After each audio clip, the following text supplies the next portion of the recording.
ยิงหนูนะแก้วยิงหนูนะแก้วมันอะไรเป็นตะลังให้ประตูตลอดเว้ยสิได้ยิงเรือ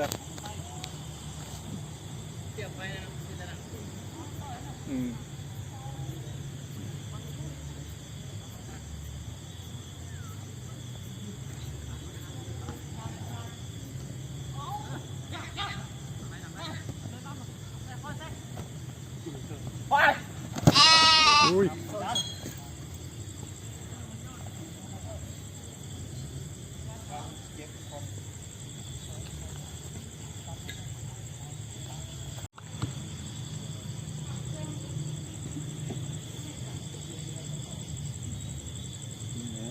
มากลางตรงวันก็อ่อนเนาะอ่อนแล้วบุเขียงคือเขาเดี๋ยวบัวเมาเลยวันเขาว่าเติมความเขียง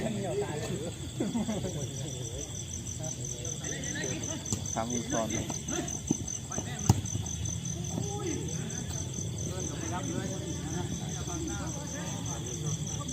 กินเดียวหมดเลยมือต่อมาเลยจะกินหลาย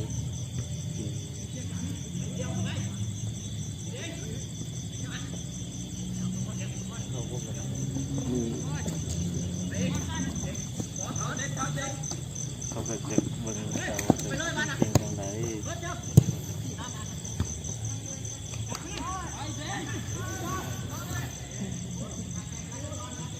นี่ด้วยกินกันหลัง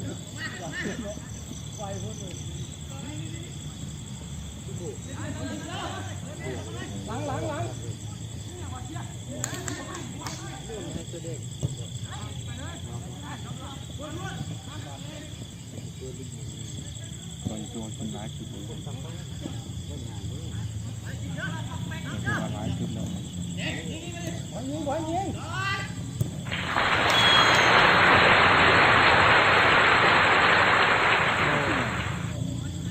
มีแต่เราตัวจริงๆไป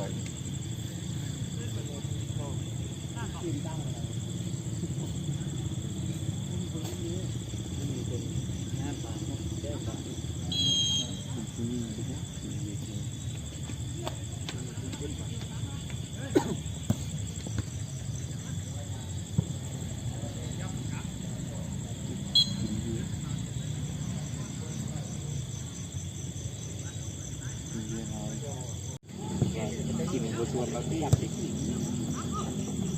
ยิง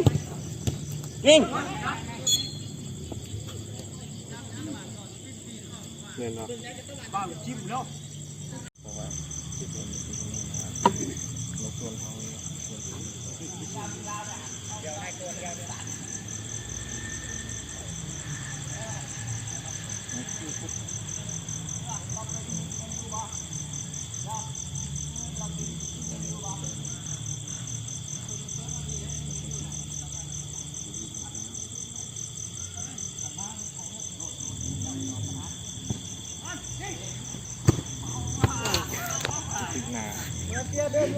ก็มันมากินมูนอยจับกล้องอยู่